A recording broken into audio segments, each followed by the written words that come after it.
I bet you've never heard of the legendary oasis of Zerzura. This ancient city is said to be hidden somewhere deep in the Sahara Desert, and its discovery could mean unimaginable riches and untold secrets. According to an anonymous 15th century Arabic guide, the key to unlocking the city lies in the beak of a bird carved on the city gate. Zerzura might not be as popular as Machu Picchu or the pyramids, but that just makes it more mysterious. Legend has it that Zerzura is built around this big oasis somewhere in the desert west of the Nile. Apparently, it's made out of white stone and has all these luxurious houses and gold decorations. The story goes that a scribe wrote down the account of a traveler who stumbled upon Zerzura while looking for his lost camel. At one point in his journey, the man got caught up in a sandstorm, where he got separated from the rest of his group. The traveler kept wandering in the desert for days, and then, out of nowhere, two men showed up and guided him to the city of Zerzura. The traveler described this city as an oasis filled with little birds and made out of pure white stonework. The city is also said to be guarded by giants. In 1835, an English Egyptologist named John Gardner Wilkinson mentioned the city in one of his books. He spoke to a man from Egypt who found the city by accident after days of wandering through the desert. He mentioned some ruins, unusual stonework, and a large oasis surrounded by palm trees.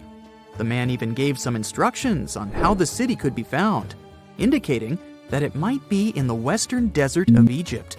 But here's the kicker.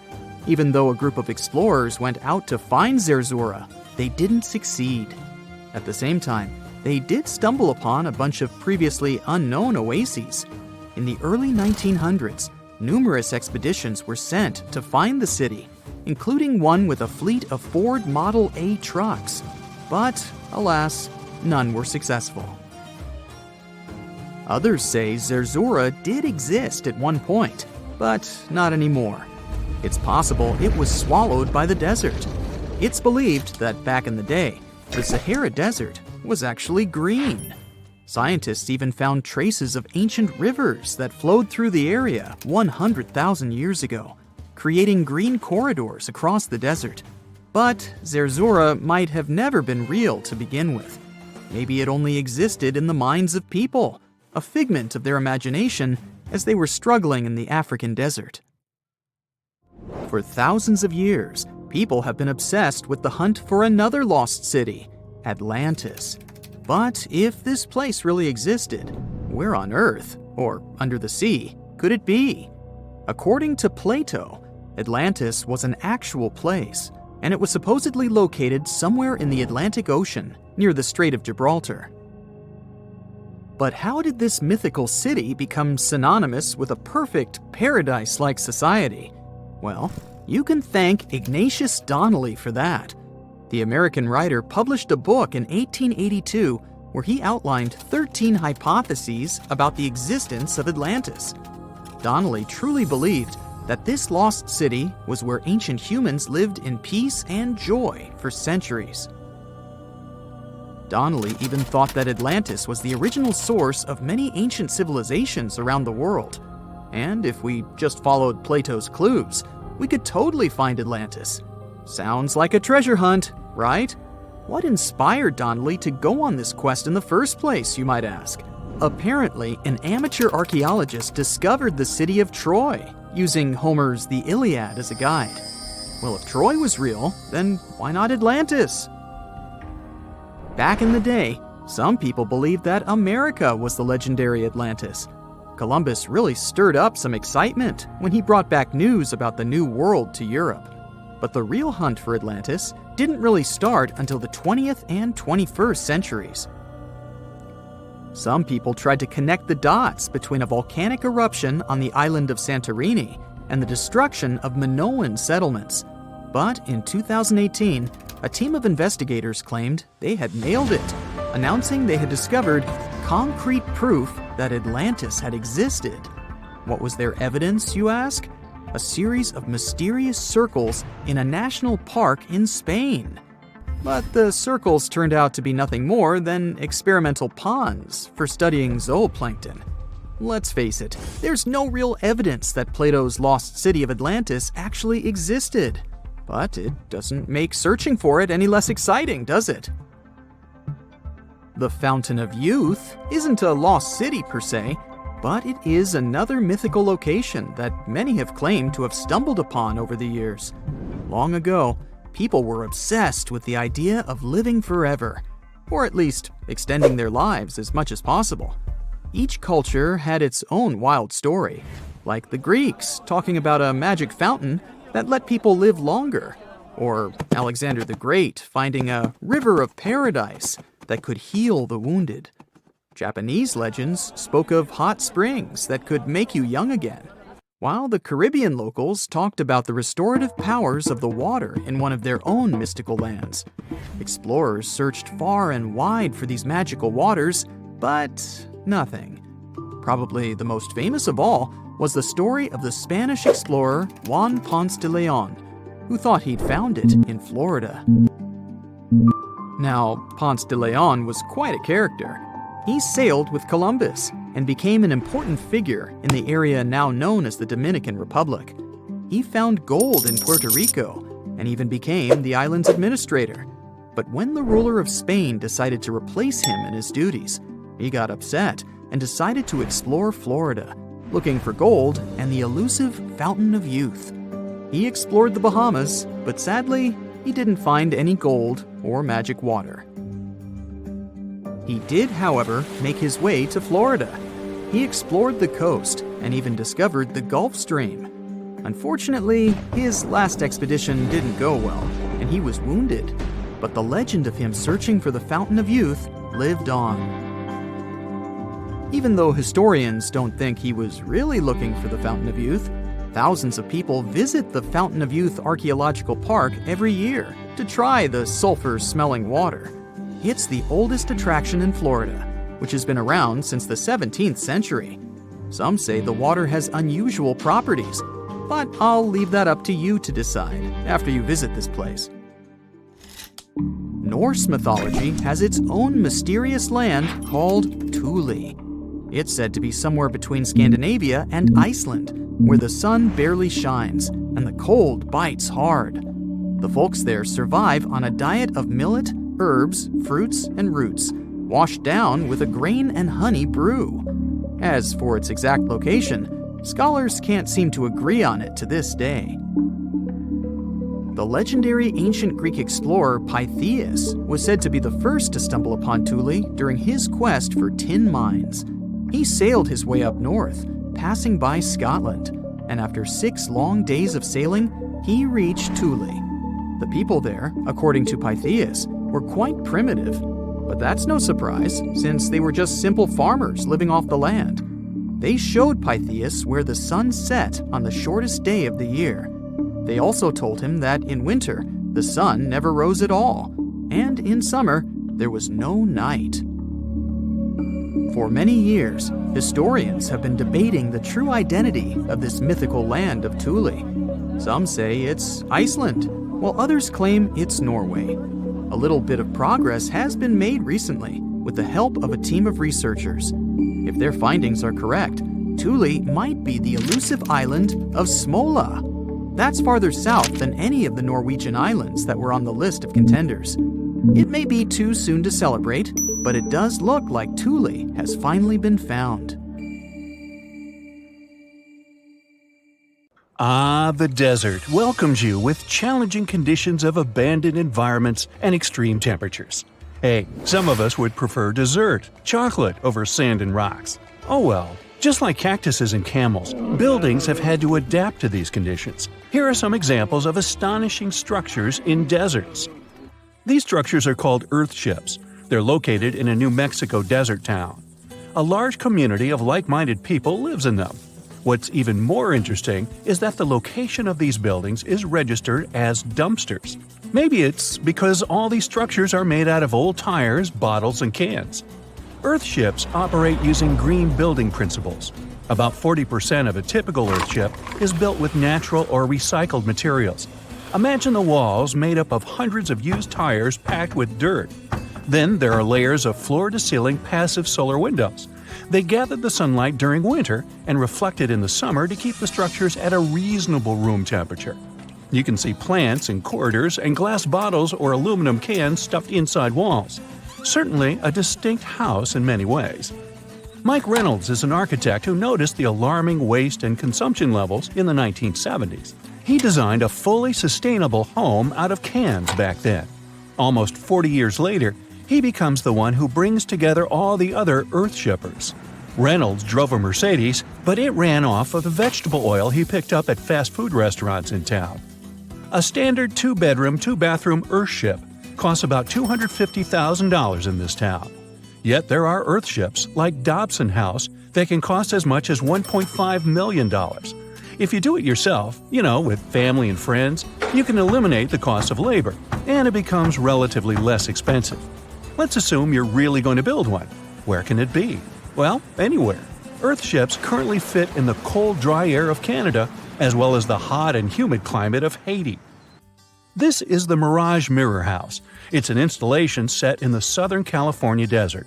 Mirage opened in 2017 as part of a contemporary art exhibition. It's composed of mirrors. This minimalistic structure blends with the environment around it. The doors, windows, and openings have been removed to create an amazing experience. What you have in the landscape is reflected back to you. How's it made? With mirrored surfaces. At night, the distant lights refract from the mirrors. In the daytime, the sky is transformed into banks of clouds. There's no fixed scenery in this house. How about seeing a futuristic structure in the deep desert? Architects designed a concept home that pairs perfectly with Elon Musk's Cybertruck. The house has a post-apocalyptic theme. When I say post-apocalyptic, it's because I can't say it. Anyway, the house is designed to survive in a disaster scenario. The cyber house has steel gates, the windows are armored, and the exterior walls are made out of super strong material. Modern house is controlled by an autonomous geothermal heat pump. To put it in less sci-fi terms, you can keep the internal temperature steady. This sleek house has an entrance that can fit the Cybertruck. After all, it's inspired by it in the first place. Plus, the Cybertruck can be lifted to the second floor to be more secure. This is King Abdullah Petroleum Studies and Research Center in Saudi Arabia. Basically, it's a laboratory in a desert. It was designed to demand minimum energy. The architecture has patterns on the walls and ceilings, giving reference to the local tradition of geometric form. The next stop is Swartberg House in South Africa. This one is located near the Swartberg Mountains, but don't get too excited. It's on the edge of the Great Karoo Desert. It's a 4-bedroom apartment. It has a special temperature regulating system.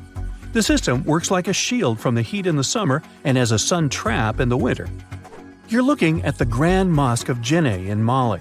This mosque is 52 feet tall. This is impressive because it's made of only sticks and a special mix of mud and other natural elements found in the desert. Petra is an ancient city hidden in the Jordan Desert. The structures are carved directly into red, white, and pink-colored sandstone cliff faces. It's located among the canyons and mountains near the desert. The place was a trade center many years ago. You might already see pictures of the impressive facade of the treasury. This structure still holds many mysteries in it. For starters, scientists can't explain how the Nabataeans managed to create such a structure thousands of years ago. Did you know that there's another mysterious place in the middle of the desert that has a similar structure to Petra? Madain Saleh was like a second capital of the Nabataean kingdom. Yet another secret they left for us to decipher. It has over 100 decorated tombs and more than 1,000 non-monumental graves.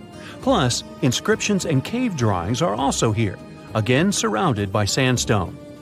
This wooden shack was a post office once. The structure is in the Tengger Desert of Mongolia. It's surrounded by nothing. Sand is the only thing that accompanies the lonely structure. The building is only 23 square inches. As you can guess, it didn't get too many visitors. It was abandoned for over 35 years. Its fate changed one day when a woman discovered the building. Mrs. Zhang and her friend came up with an idea. They were going to reach businesses and people who wanted to send letters and postcards from the world's loneliest post office without actually visiting the place. It worked. The post office rarely gets visitors in place, but it's busy online.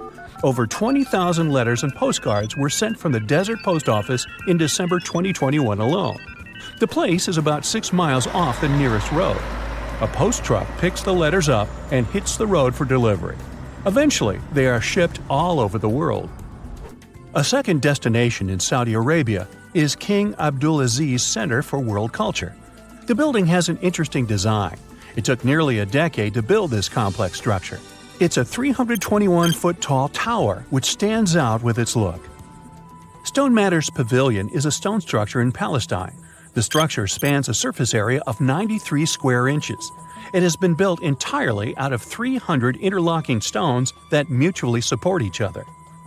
The concave roofs, and yes, they look like giant bowls, are designed that way to collect rainwater. The structure is in Iran. Interestingly, in Iran, the evaporation rate is 3 times faster than the world average, so this bowl-like design comes in very handy. It captures the water in a way that the water can form a single mass as a whole before it evaporates. The outer shell of the roof system collects rainwater, but it also works as an additional shading. It makes air move freely, designed like a cooling mechanism for both roofs. Eco Lodge in Egypt is the next stop. The project is built in a place that overlooks the desert and is constructed using locally available materials like sun-fired bricks and palm wood. The building is an example of traditional architecture. There's a water basin that lets in the air to keep the interior cool. A worthy mention is the CID Interpretation Center in Chile. Chile's Atacama Desert is among the top tourist destinations in the country. To help the tourists, architects designed a visitor center as part of the infrastructure for the wind farm. Here, the cold winter months don't freeze people because the large windows make the most of solar heating. What's even more interesting is that the building is designed to go completely dark at night. Imagine you somehow bumped into the building by accident. Black Desert House is a building respecting the stars. At night, this house goes completely dark. It dissolves into the night, so the stars can appear more prominent. Now, any mysterious desert buildings you know that aren't on this list? Let us know in the comments. Endless hot deserts seem lifeless at first glance. But among these sands, you can meet dangerous and sometimes creepy creatures. Some of them can only cause health problems, but some can stay in your memory forever. Let's get to know them, starting with dangerous ones and finishing with real nightmares. So, you're walking through a desert and see a big teddy bear with open hands. You understand that it's probably a mirage, but still, you come closer. You were right. It's not a plush toy, but a giant cactus. There's something strange about it. Thanks to some strange fluff, the branches resemble the arms of a teddy bear. However, this is not fluff, but thousands of thin needles, and they are the reason you shouldn't come closer. The cactus is called the jumping cholla, or teddy bear cholla. It grows in the desert areas of Arizona and in the northern part of Mexico. Don't worry, this cactus won't attack you, but it will cling to your skin or clothes if you touch it. Such a fur coat protects the cactus from animals, creates shade, and saves it from heat. The lateral branches are the most important parts of the plant as they carry out photosynthesis and accumulate a large amount of moisture inside. So, despite all the danger, the cactus can be helpful for desert wanderers. And the danger here is needles. If you look closer at them, you will see they have the shape of hooks. One touch, and hundreds of thorns are already in your finger. It's pretty difficult to get rid of them, and the needles cause unpleasant, painful sensations. But the coolest thing about this cactus is the way it reproduces. The plant clones itself in a new place. When animals and people pass the jumping cholla and touch it, the cactus gives them a small piece of itself, along with the needles. As soon as you throw this piece to the ground, it takes root and starts growing. The degree of danger is rising. The next monster from the desert is running toward us, and that is an ostrich. Many think these animals are cowards hiding their heads in the sand. You will most likely change your mind if you're unlucky enough to meet one. Usually, ostriches are not aggressive, but you should run if you come closer to their nest. On the other hand, you won't be able to do that because ostriches move at a speed of 43 miles per hour. You need a car to get away from them. They run and hit their enemy with their chests. There have been cases when ostriches attacked vans and caused significant damage to them. But the main danger these birds present is their powerful legs with sharp claws. They can deliver strong blows with them and even beat a prone opponent. So yes, if you see an ostrich in the distance, go the other way. This small spotted lizard lives underground almost all the time in the arid deserts of the southwestern US and northwestern Mexico. Sometimes it goes outside to find lunch. It only seems cute, but in fact, it's a dangerous Giza monster. Its thick skin protects the reptile from hawks, coyotes, and other predators. But its main protection is its venom. Snakes and spiders inject their toxins using long, needle-like fangs. The Giza monster clamps down and chews the prey to spread the venom. And when it bites a person, it can keep its jaws closed for a long time. Getting rid of the animal is a tricky feat. People who have experienced the effects of the venom say it feels as if hot magma passes through the veins. Despite this, the lizard turned out to be useful for science. Doctors used its venom to create medicines for diabetes and obesity. The time has come. Now you're about to meet one of the creepiest creatures living in the desert. Be quiet and listen to the silence. Stand still. There's no one around. Suddenly, you hear some hissing coming from below. You lower your head and see it. A big yellow spider the size of a human palm with strong jaws and long legs hides in the shadow of your body. In horror, you run away from this monster, but it goes after you. It isn't easy to do it in this situation, but try to calm down. The creature isn't interested in you. It wants only your shadow to hide from the scorching sun. Anyway, it's better not to touch it. The powerful jaws of the camel spider can cause unpleasant sensations, to put it mildly. And, by the way, this creature isn't really a spider.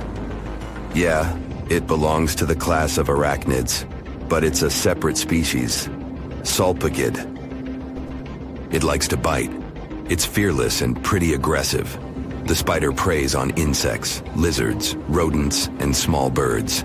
It can also move at a speed of 10 miles per hour. For their small size, this is very fast.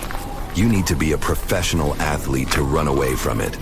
Most often, you can find camel spiders in the deserts of the Middle East, but they also live in Mexico and the southwestern US. These runners are nocturnal and try to avoid the sun during the day, so they are always hunting your shadow. By the way, they got their name because they often hide in the shadows of camels. You won't hide from them during the day, but they will also want to come after you at night, especially if you make a fire. Sulpugids always run to the light in the hope of eating something. Some species of these spiders make a hissing sound to scare their enemies away. Now, let's calm down for a second and leave the hot desert. We're going into the humid tropics of Tanzania. Under tree bark, fallen leaves, and in dark caves, you can meet one of the most terrifying creatures on Earth, a tailless whip scorpion. Imagine a big scorpion without a tail, with a flat body that looks like it has been pressed by something. It's similar to spiders, but has no venom glands and can't spin a web. This monster is silent and fast, but the scariest thing is its 2 front claws, twice as long as the creature itself. Any prey it catches will never escape. Life in a dark cave has spoiled its eyesight, so the whip scorpion tries to avoid sunlight. During molting, it climbs up to the ceiling and slowly comes out of its old skin. Imagine directing your flashlight there and seeing small cocoons out of which pale spiders with excessively long legs crawl. If you really meet it, be calm and slowly go away as far as possible. Be careful. The flat scorpion can crawl under your clothes in a second and bite you in the stomach. And that's not the worst part. Okay, this is a joke. This pretty guy is one of the shyest and most harmless creatures among spiders and scorpions. It's afraid of you and will never attack. Many consider it beautiful and keep whipped scorpions in glass terrariums. If you want such a pet, carefully watch it so that it doesn't run away from its house. If it happens, it will be pretty challenging to catch it again. In a matter of moments, it can get under your bed or go through gaps in the floor. Then it'll go to your neighbor's apartment through a ventilation system and scare people there. Okay, how about one more scorpion? It's not as creepy as the other creatures in this video, but it's the most venomous scorpion in the USA. This is the Arizona bark scorpion. The problem is that you can see it in the desert, in your home, or in the yard. These dangerous venomous beasts crawl into rooms and often sting people. One time is enough to cause pain, similar to a bee sting, but someone with an allergy may experience paralysis, breathing problems, and other health issues. So the Sahara Desert is so big that it covers 8% of the world's territory. It's bigger than the USA or China. Surprisingly, the Sahara is not the largest desert in the world. It is the third largest, behind Antarctica and the Arctic. But it is definitely the hottest one. Temperatures there reach 136 degrees Fahrenheit. This place has some of the most incredible sand dunes you've ever seen, towering up to 1,476 feet. But here's the kicker. There's a real risk that these dunes might continue to spread until they cover the entire world. Surprisingly, the influence of the Sahara Desert extends far beyond its borders. Its dust, carried by powerful winds, makes its way to the UK and across the European continent, particularly in winter. This dust, settling on the ground where it rains, is a familiar sight to those in the UK, often leaving a red residue on cars. This connection between the Sahara, England, and Europe serves as a stark reminder of the global reach of environmental phenomena. You might think this is not a big deal, but it could turn Europe into a desert, leaving its soil infertile and Europeans with no food. Soil is a fundamental aspect of human existence, just as crucial as clean water and air. Without it, we're left with nothing but a bleak and barren landscape.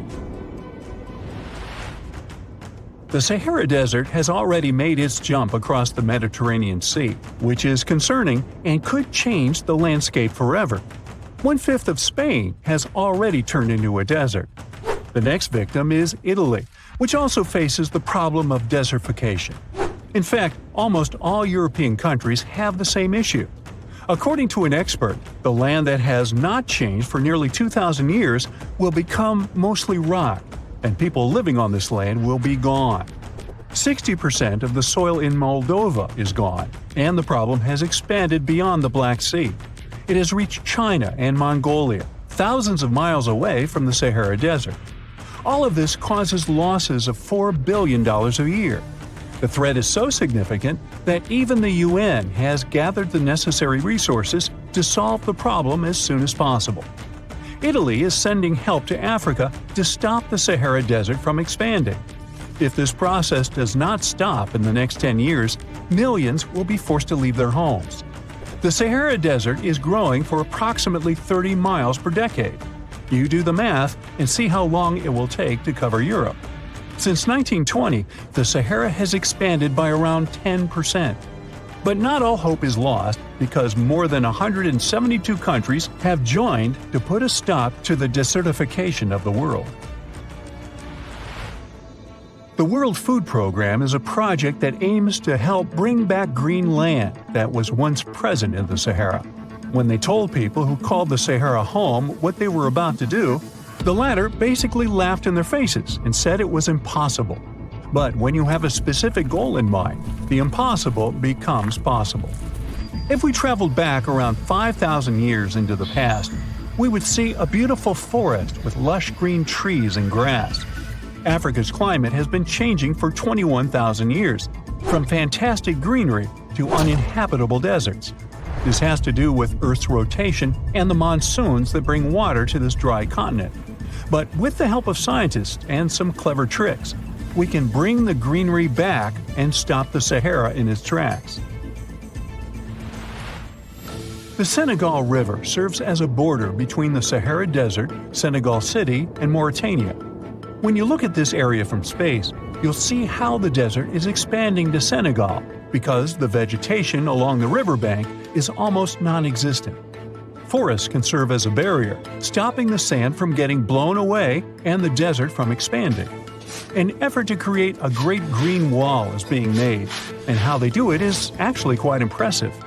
Nothing has been growing in the currently restored area for more than 40 years, making locals find other places to call home. People were thrilled when they saw that the land could be restored. They're very committed and learn to work with the soil and grow food. At the same moment, more than 30,000 hectares have been restored and transformed into lush greenery. The Sahel region is the starting point of desertification, and it is crucial to establish a green wall in that area first.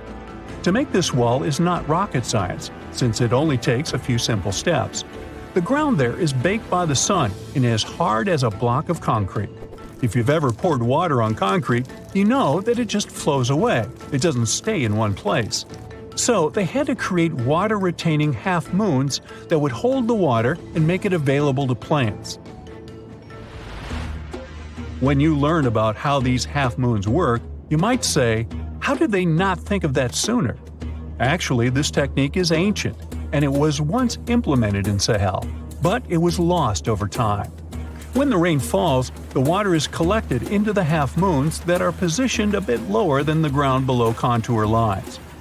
There is also a kind of bank at the end of the shape that prevents water from overflowing, and in the middle, there are plants that are happy because they have plenty of water to thrive.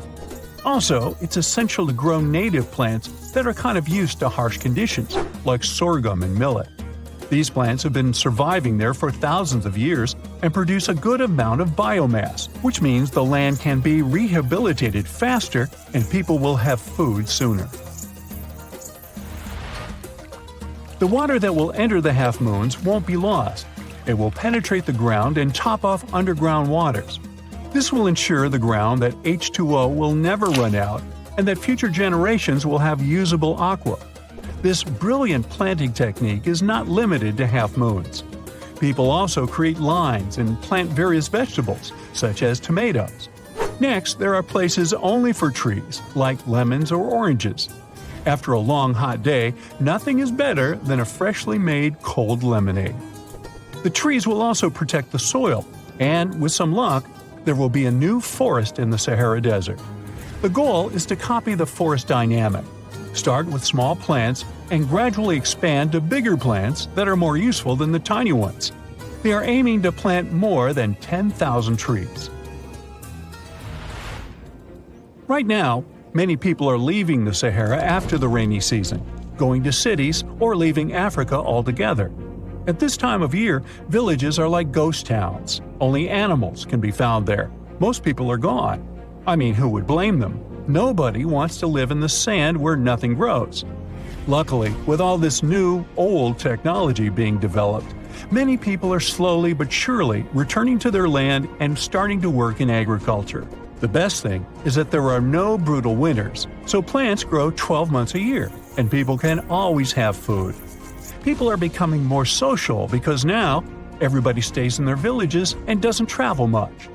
If this project works out, Africa will be saved and the world won't turn into a giant desert. You plan to spend your summer vacation in Africa. The final destination is the Sahara Desert. It's located in northern Africa, stretching from the Atlantic Ocean to the Red Sea. You're excited to ride camels and learn about the region's rich cultures.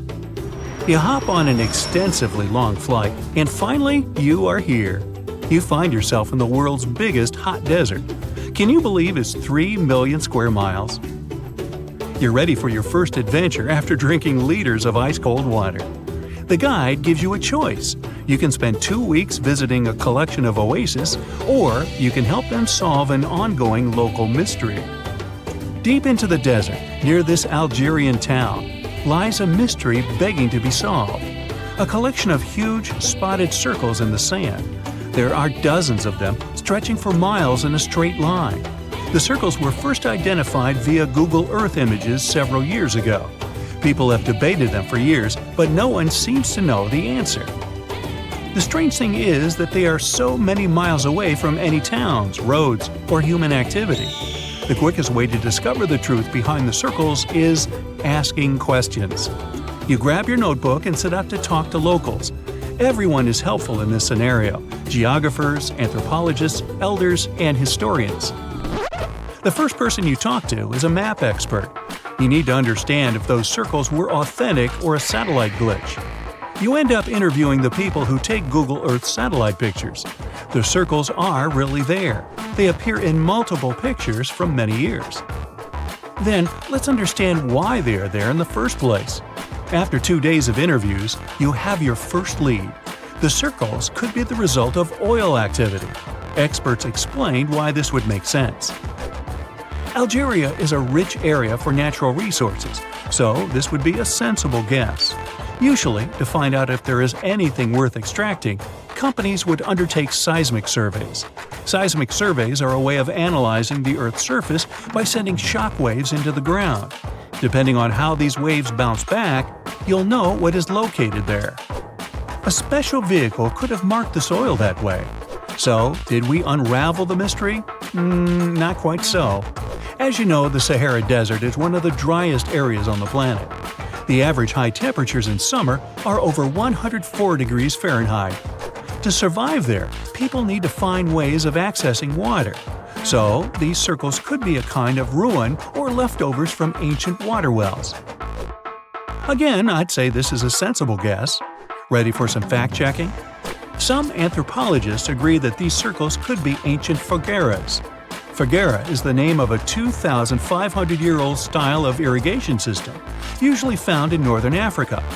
It is also known as a qanat in other places in northern Africa. Locals would dig a deep well at an elevated point, deep enough to tap into underground water. They would then dig parallel shafts at regular distances. Then, they would dig an underground channel that connected the city to the well. Solely with the help of gravity, water would run from the well to the city. This traditional technology provided water for crops, livestock, and humans. Now, let's say these wells made human-made oases possible. Even the closest municipality name was an indication that this could be true.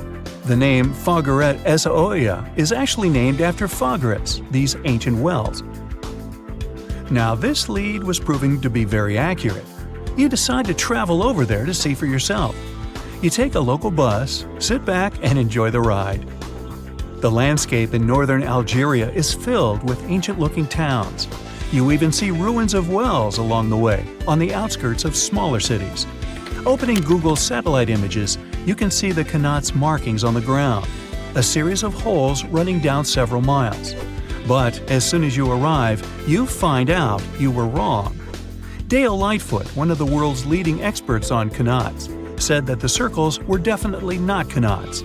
Even the satellite images confirm this difference. Uh-oh, we were so close. Apparently, qanats or fogueras would not run down a straight line. They wouldn't be shaped like circles. Another clue that this wasn't the case was that there were no towns at the end. The circles were really far away from any human activity, and qanats were explicitly built to provide water for human settlements. Well, it sure was a good try. You almost gave up on this mystery when you decided to take one more field trip. It was days of preparation, pick up cars, food, equipment, all so that the mystery of the Sahara circles could be unraveled. On the first day, you drove over 99 miles into the desert. You were always curious to see what this part of the world looked like. Over there, you see nothing but mustard yellow dunes. The night sky is pretty decent though. You can see the entire Milky Way with your own eyes. You set up camp and sleep under a canopy of stars. The next day, tension grows. There's no cell reception. Oh dear. But thankfully, you added the coordinates of the circles to your Google map. And surprise, the offline mode works out there. You follow the coordinates, but it leads you astray. You start to get nervous, thinking this was all in vain. But you and the team get into the car and drive a few more miles past the coordinates on your phone. After a very bumpy ride, you can't believe your eyes. There it is, an enormous crater dug on the sand, surrounded by 12 smaller holes. From up high, it looks like a clock, without the pointers, of course. On the ground, they're very faint, so faint you almost miss them. Searching the area, you notice all the holes had something similar: metal wires, thin wires that you can pull from the ground. They're buried deep, so you start digging. An object starts to reveal itself. Uh-oh, it looks like old dynamite. This certainly surprises you. Better stop digging to avoid any accidents. At the end of the survey, you feel satisfied, but still curious. What could all this dynamite mean? And who put it there? What comes next is the turning point of your adventure. Walking back to the car, you see something shining on the ground. You approach the item with curiosity. It's round and rusty and looks like a sardine can. What's that doing here? Could this give you more clues about the circle's mystery? Just in case, you pick it up and put it in the car. Back in the city, the puzzle pieces start to reveal the story behind the Sahara circles. You bring photos and the sardine can and show them to local experts. They analyze your material and give you an intriguing verdict. As it turns out, guess number 1 was the closest one to the truth. So, what happened to the first guess? Why do we need to keep digging deeper? Well, because it was only half right. The Sahara circles are not a historical footprint of seismic surveying. Back when the circles were made, this technology didn't even exist. But they sure are related to oil exploration. The dynamite-filled holes were an old method for oil searching. The circles are the leftovers of surveyors looking for resources underground. And the sardine cans? Well, they were left by the workers who held explosion works. You gotta eat, right? According to the model of the can, this happened more or less around the 1950s and 1960s. So these circles aren't even that ancient. More like modern ones, if you ask me. Well. Hope you are glad you tagged along and helped unravel this mystery. See you in the next mystery-solving adventure. Mirror check. You've got your beige parka on, your chisel is packed, and your overnight plane ride to Saudi Arabia is booked. You know what this means, right? Unfortunately, you weren't cast in the remake of Dune. It just means that you're ready to go explore the world's largest desert areas in the hopes of uncovering prehistoric secrets about our ancestors. Let's get one thing straight. If you ever thought that deserts were empty spaces, think again. They might be filled with sand as far as the eye can see, but they also hold a lot of history, you know, because before humans settled down in cities and towns, we were nomadic people, and we traveled all around the globe looking for food, water, and shelter. So we had to come up with some interesting stuff to survive. Like this thing that was found in the desert of Saudi Arabia. Do you have any idea what this could have been? Over many years, scientists have discussed the origins and use of huge structures such as these ones. It seems our Neolithic ancestors were way smarter than we gave them credit for. They didn't spend all their hours around the fire carving weapons out of stone. No, they were also practicing their architectural skills. These huge stone structures are called desert kites, because if you look at them from a distance, well, they sort of look like kites. Archaeologists have arrived at the consensus that these kites were used to lure animals in. This way, it would make it easier for our ancestors to guarantee their week's food. But that's not all. Take a look at these monolithic structures right here. They show us that our ancestors probably drew on rocks, the blueprint of what they were going to build on the ground. Just like modern-day architects, desert kites could be miles long, so they drew out a plan before actually building them. The most surprising feature of all is that these kites were built even before things such as Stonehenge. We're talking around 7,000 to 9,000 years ago. Over the last decade, scientists have been able to identify over 6,000 desert kites spread across the Middle East and West and Central Asia. If you don't think this huge, try building something this large without the help of any drones. It looks like a pretty difficult feat to me.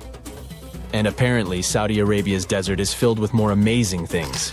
Scientists have found mysterious stone structures that are older than the pyramids of Giza in Egypt. So of course, you can't wait to go check that out. Can we all agree that carrying around heavy rocks to build a pyramid without the help of modern technology sounds absurd? I mean, how on earth did they do it? Now imagine turning back the clock about 2,000 years into the past and finding humans that built similar gigantic structures in isolated areas. Take a look at these so-called mustattles. They are rectangular structures built from piled-up stones, found over 77,000 square miles. Some archaeologists believe that these monuments were used for ritualistic purposes, maybe processions of some kind, where people would walk from one end of the plateau to the other. I'd be down for that. Now let's move on to another deserted area. We're entering the world-famous Sahara desert landscape. Isn't it beautiful? Here, you're about to unravel an ancient mystery, something that took years for researchers to solve. Fun fact, the Sahara Desert is the world's largest hot desert. It spans over 3 million square miles, which would be like putting 1,000 times the country of Hawaii next to each other. We say it's the largest hot desert because the world's largest desert area is Antarctica. But we all know temperatures over there are freezing, not the typical image of when we think of a desert. Deep into the desert, near the Algerian town of Fougeret et Zoua, something strange was found. For decades, these tiny dots appeared on images of Google Earth, but nobody could explain what they were. Some scientists were sure that these circles are the result of oil activity in the region. Others guessed that these were ancient fogeras or ancient water wells. There are dozens of them, stretching for miles and miles in a straight line. The strange thing is that they are always far away from any town, road, or human activity in general. So what was or is their purpose? If you had to take a guess, what would you say? Remember we talked about how our ancestors had to be creative in order to survive in the desert? Let's try to walk in their shoes for a minute. Imagine you're a nomadic hunter-gatherer living in a desert area. You spend your days basking in the hot sun, trying to count all the grains of sand around you. But you also need to eat and drink water. But how on earth do you get water in a desert? Sure, you can hope to keep running into oasis every week or so, but that seems a bit risky, doesn't it? That's why North African people invented the so-called fogeras. The fogeras are a 2,500-year-old irrigation system. Locals would dig deep wells in elevated areas, wells deep enough to tap into underground water. Then, they would dig parallel shafts at regular distances. This way, the water would flow from the main well down into all the shafts and irrigate entire areas. Travelers could stop by the shafts and quench their thirst. They could also raise livestock and tend to crops. Pretty clever, huh? As much as these holes did look like fogeras, a little bit of research would show you that they're not. You see, these shafts were built in a line, and not in a circular shape like the ones we're looking at now. So maybe it has something to do with the second option? Maybe these desert holes were related to oil activity in the region? Let's have a look at the holes up close and personal. From Google Earth, they don't seem that big, but in real life, they are huge craters. The tip to uncovering what they are is hidden beneath the sand. If you were one of the researchers originally uncovering the truth behind this mystery, you would have found something unique hidden in the sand. Old dynamites and vintage sardine cans. Putting the pieces of the puzzle together, scientists found that these sardine cans were a model from the 1950s and 1960s. It seems that entire teams from that decade would camp out while they surveyed the area for oil. And what about the dynamites? These were used for seismic surveying. This is an old technique, used to identify if there is oil and gas beneath the Earth's surface. Still in North Africa, you find out about another desert mystery worth exploring. Near the city of Tiaret, southwest of Algeria's capital, one runs into 13 peculiar monuments. These structures are also called jadars, and yes, I am aware of how much that may sound like a Star Wars reference. They are pyramid-like in their shapes, and as far as scientists know, they were used as final resting places for the people who lived in the region. Can you guess who these were? Most likely the Berber nomads. And since we're talking about ancient stuff, they were probably built between the 4th and 7th centuries CE. Once scientists began to explore the insides of these monuments, they found they were pretty big inside.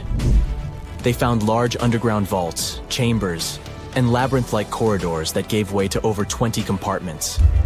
It could take you up to 2 hours to walk around in them, and apparently our ancestors also used its walls to depict images of animals and hunting scenes. There's no definite proof of what these jadars were used for, though. This is so neat, huh? I'm sure that our world's desert is filled with many more mysterious things for us to unravel. I guess I'll see you next time so that we can continue our explorations. You're flying over the Sahara Desert in a small, light aircraft when you spot something truly weird. It seems to belong to a very different part of the world, the ocean. But what ocean can be huge enough for this monstrous sea star to dwell there? You descend and realize that it's not a sea star. It's a towering dune with a pretty unique shape, and it's not alone. From afar, these magnificent sand structures look a bit like pyramids. They have pointed tops and radiating arms. Called star dunes, they're the most complex and largest desert dunes in the world. They're the tallest of their kind, but that's not the coolest thing about them. Researchers have found similar formations on Mars and even on one of Saturn's moons, Titan. Star dunes aren't super rare, but they're especially widespread in southeastern Morocco near the border with Algeria. That's where you're flying at the moment, and the breathtaking dune you're marveling at is Lella Lalia, probably the most famous of them all, a giant 330 feet tall. Scientists believe that it formed in less than 1,000 years. How about doing some research to find out more about these unusual formations? There, I see a great spot for landing. Star dunes got their name because of their multi-armed shapes. They form in areas where winds change direction throughout the year. But even though you can find them in different places on our planet, there is just one confirmed star dune in the rock record, the collective record of Earth's development reflected in preserved rocks. The star dune in question is in Scotland, and it's ancient, from about 250 million years ago. That's all we know about super old star dunes. Probably because we don't know what to look for to identify one. Another problem: star dunes often form in remote locations, which makes them extremely difficult to study. Imagine reaching the nearest settlement, then somehow traveling who knows how many miles to the dune itself, and then slogging up several hundred feet of shifting sand. I'll pass. But you can go since you've already landed, and the dune is right here in front of you. Currently, you're in a dune field called Erg Shabi. Lucky for you, this area has long become a popular tourist stop. Look, in the distance, there are hotels and even a good road. Scientists who examined Lella Lalia before you used ground-penetrating radar to find out more about the sand formation. This equipment can detect the tiniest differences in sand grain sizes and water content under the surface of the dune. That's how you can create a picture of its interior layers. Look out! Phew, it was a close call. See this trench?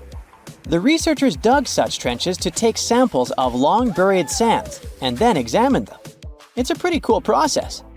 The thing is, while buried deep inside, the quartz in the sand accumulates radiation coming from natural sources within our planet.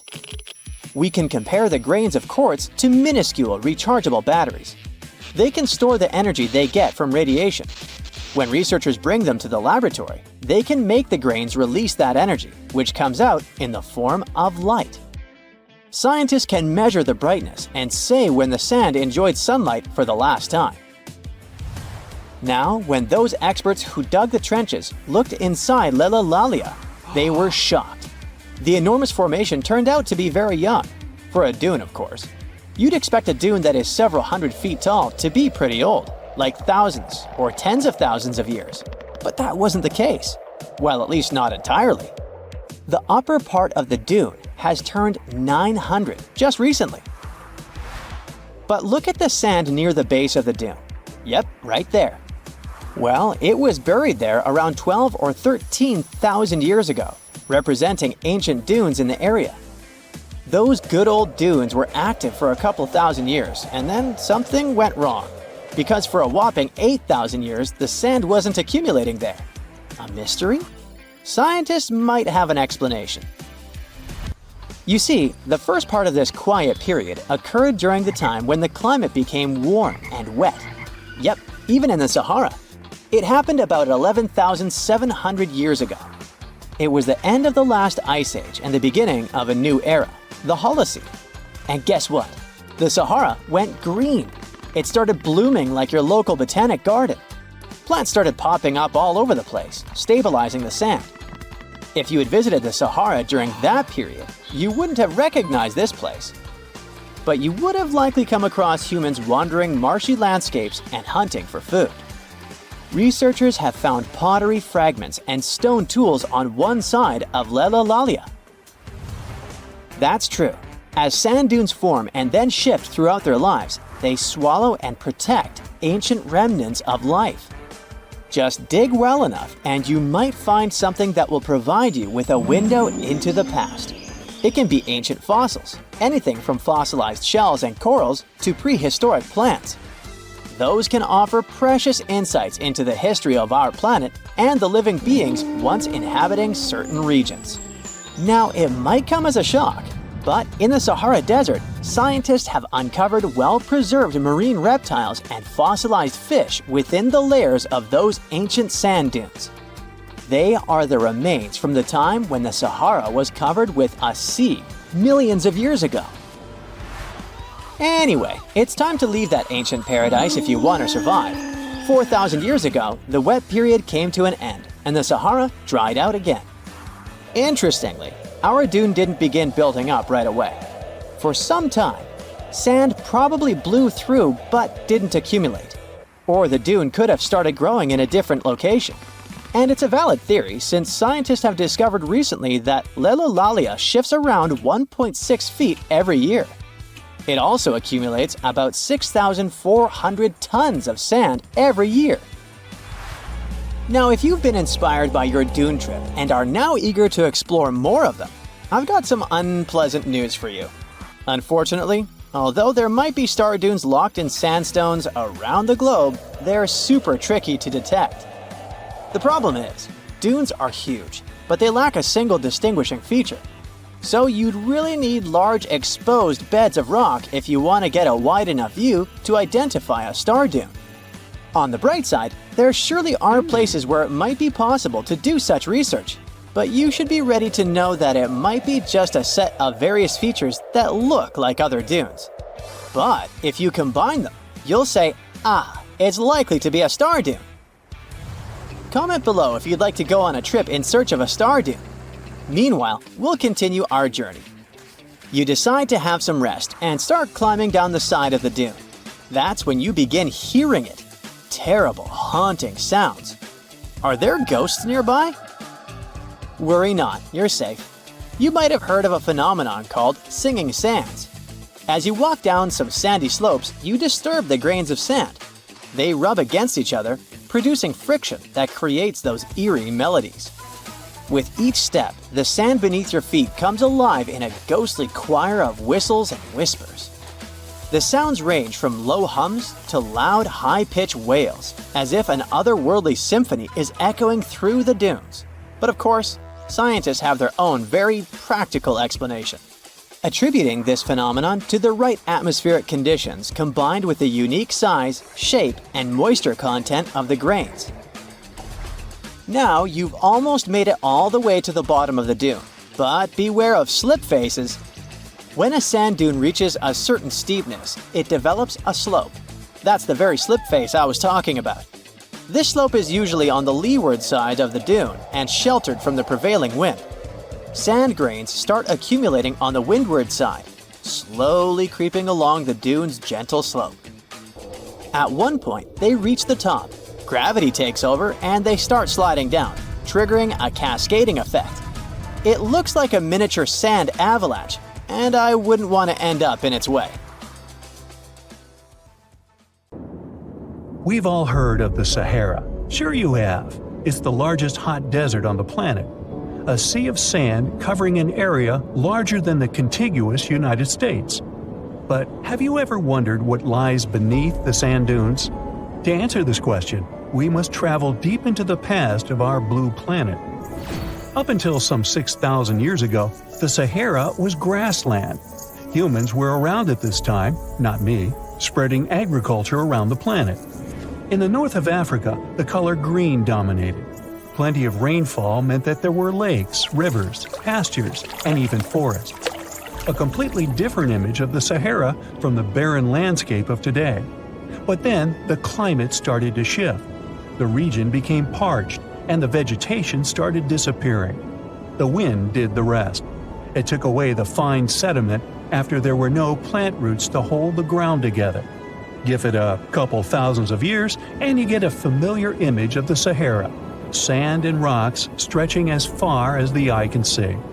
But when it comes to volume, only a quarter of the Sahara is actually sand. The yellow sands of the Sahara are just one part of the story.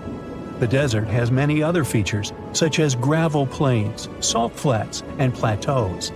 Makes you think if we understand the word desert correctly. For people who study such terrains, geologists, there is only one condition for defining a desert: precipitation. If an area gets little or no rain, then it's considered a desert. The Sahara certainly fits the bill. Its average annual rainfall is just 3 inches. Compare that to the nearly 45 inches a year in New York. When we look at precipitation, this sandy desert is only the third largest in the world. Number 1 and 2 are Antarctica and the Arctic. They are larger than the Sahara by millions of square miles. It sounds odd, but there is more than one type of desert. The first two are polar deserts, while the Sahara is a subtropical desert. But the difference in air temperature are staggering. In Antarctica's interior, temperatures plummet to minus 76 degrees Fahrenheit. Compare that to the highest temperature on record in the Sahara of 136 degrees Fahrenheit. But this desert has a cool side. At night, the temperature is roughly the same as the average yearly temperature in Denmark. This hot and cold roller coaster makes it hard to choose the right outfit when venturing into the Sahara. And what about the sand? How deep is it actually? The depth varies between 70 and 140 feet. That's not too deep. If you put the Statue of Liberty in a tall dune, half of it would still stick out of the sand. Its vast amounts in the Sahara were created by aeolian processes. That's Greek for wind. Over time, it blows and shapes the surface of the earth. In dry areas with sparse vegetation, winds erode the ground much faster. That's what happened in North Africa. Under all that sand is the bedrock and cracked clay. If you started digging, you would find the same everywhere on the planet, with one important difference. There is some type of soil covering the bedrock. This is not the case in the Sahara. Because of the arid climate and a lack of vegetation, sand covers the ground below. Over the course of thousands of years, a lot of interesting finds ended up in the desert sand. For example, there are petrified tree trunks. These are essentially preserved prehistoric trees. They date back to the time when the region was lush green. In some places, the trees of this fossilized forest are at least 65 feet tall. The wood is so well preserved that you can still see the texture and knots. There are even fossilized pine cones. In 1992, scientists found glass fragments in eastern Sahara. These canary yellow glass shards were scattered across hundreds of miles. They didn't belong to an ancient civilization, although ancient Egyptians used them to make jewelry. In fact, the breastplate of King Tut had a beautiful scarab beetle centerpiece made from this desert glass. For a long time, scientists were puzzled about the true origins of these fragments. They finally concluded that the glass was around 29 million years old. It is an impact tape. If that sounds like it has something to do with the word impact, you are correct. These rocks are formed when a meteorite hits the surface of the Earth. This generates a lot of heat. Scientists estimate that the temperature needed to melt this mineral was close to 3,000 degrees Fahrenheit.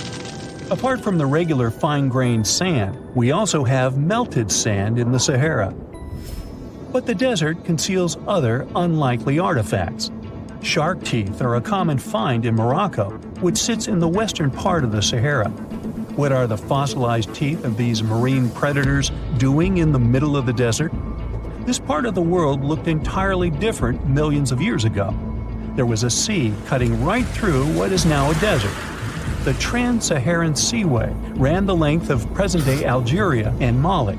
It was around 165 feet deep. That was enough for all sorts of aquatic animals to inhabit it. Large catfish, sea snakes, and of course sharks lived in the area. British archaeologists even unearthed a turtle shell in Mali in the 1980s. For centuries, there was even an entire city hidden under the desert. Timgad was a Roman outpost constructed by the Emperor Trajan around the year 100 in the current era. For various reasons, its residents abandoned it around the year 700. The sands of the Sahara soon engulfed the city. It had remained hidden for nearly 1,000 years. Then, in the 1700s, a Scottish explorer started digging out the city. His team first uncovered a sandstone triumphal arch 40 feet high, similar to the ones we can see in Rome and Paris today. An amphitheater soon popped out of the sand, and it was followed by well-preserved statues of Roman emperors. The Scotsman's find was so impressive that no one believed him at first. It took 2 more centuries for archaeologists to fully excavate the city during the 1950s. The site covers a surface as large as 10 polo fields. The ruins reveal the full mastery of Roman city planning. All the streets meet at a right angle in what is known as an orthogonal grid. You can find the same layout in modern cities such as New York. Historians estimate that during its heyday, 10,000 people called Timgad home. Different nationalities lived here, from Romans to people of African descent. Today, more than 2.5 million people live in and around the Sahara. They are spread across 11 countries in total, and their living space is growing. The desert is 10% larger than it was just a century ago. This process doesn't involve sand pouring out of the Sahara.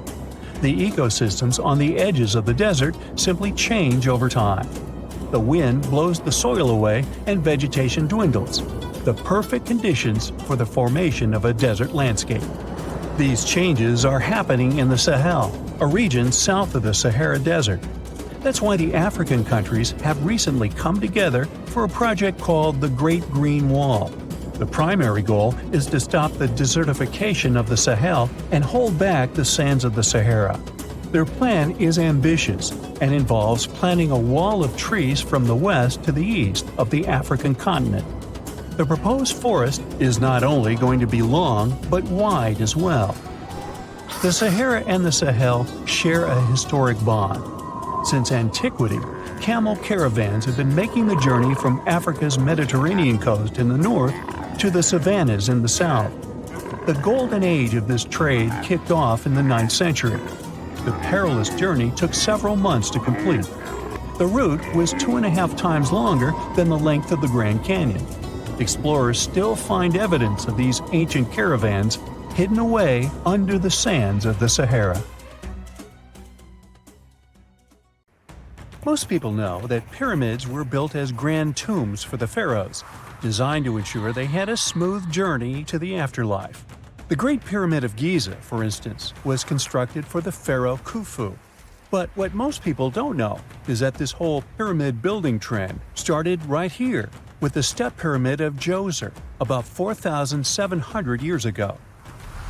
This massive structure was built for Pharaoh Djoser, a ruler from Egypt's 3rd dynasty. It rises 7 layers high above the ground and stands about 200 feet tall. We think of it today as a phenomenal architectural project.